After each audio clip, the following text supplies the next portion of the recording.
وصلنا 100 جنيه يا معلم. اوبا، يوم حلو في بنها ب 100 جنيه. تفتكروا دلوقتي ال 100 جنيه تتوقعوا ممكن ناكل ايه ب 100 جنيه؟ ال 100 جنيه ال 100 جنيه ب 100 جنيه ب 100 جنيه ب 100 جنيه ب 100 جنيه ب 100 جنيه. ال 100 جنيه من العملات اللي بتروح وبتيجي في ايدك كل يوم، ممكن تنزل تصرفها في ثواني، في نفس الوقت ممكن تقضي بيها يوم كامل وانت وشطارتك. بس السؤال الاهم هنا، هل عمرك فكرت تروح الجامع اللي على 100 جنيه؟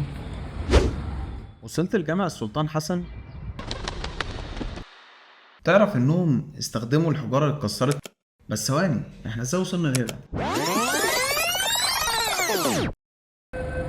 كان لازم ابدا اليوم بفطار محترم، فطلعت على مطعم قطه اللي في الدرب الاحمر. نزلت مترو السيده زينب، ومن هناك خدت اوبر سكوتر على المطعم، وده كلفني 22 جنيه.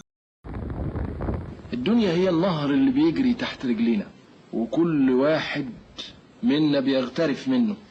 واحد بياخد على قد كفافه، وواحد بيشيل ويحمل.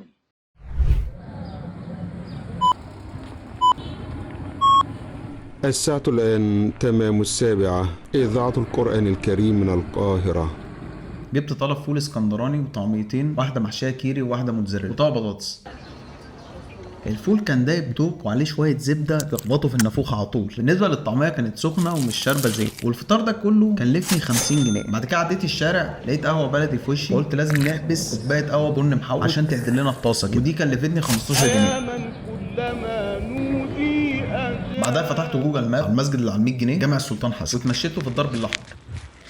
وصلت لجامع السلطان حسن، وعرفت ليه فعلا ساعتها اتحط على ورقه ال 100 جنيه.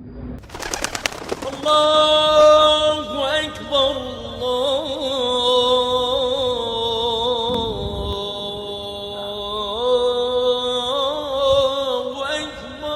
تعرف انهم استخدموا الحجاره اللي اتكسرت من عربات الجيزه وهم بيبنوه، والمأذنه بتاعته تعتبر من اطول المآذن اللي في مصر. الجامع كان مدرسه المذاهب الاربعه، الشافعيه والمالكيه والحنبليه والحنفيه. بعد كده هتلاقي في وشه على طول جامع الرفاعي، وهتشوف واحد من اجمل واشهر الممرات في مصر. واكيد الممر ده انت شفته في فيديو قبل كده، هو الممر اللي بيجمع بين الجامعين والقلعه. ولك ان تتخيل ان فرق العمر بين الجامعين اكتر من 500 سنه، بس مش هتحس بكده خالص. وده اللي حاولوا يعملوه وهم بيبنوا جامع الرفاعي، انه يكون مكمل على نفس طراز جامع السلطان حسن. كل ده عشان لما تبص للجامعين من عند القلعه ما تحسش باي اختلاف. جامع الرفاعي يعتبر من اول المساجد اللي استخدمت الاسمنت وهي بتتبني، وكميه التفاصيل اللي على الاعمده والحيطان تخليك تبص حواليك وانت منبهر وتنسى الوقت حرفيا. من هناك على طول خدت اوبر سكوتر تاني 23 جنيه، وطلعت على اول جامع اتبنى في مصر وافريقيا، جامع عمرو بن العاص. اتاسس سنه 641 ميلادي، ما كانش فيه لا منبر ولا محراب، والناس كانت بتصلي على الرمل، بس لحد النهارده بيعيش وبيتجدد. قفلت اليوم بعد كده كوبايه عناب ساقعه من على قهوه بلدي كلفتني 20 جنيه بس. لو عجبك الفيديو ادعمنا بلايك واشتراك عشان نكمل المشوار ده سوا ونستكشف الاماكن اللي ما رحناش في مصر. وياك تنسى انك لازم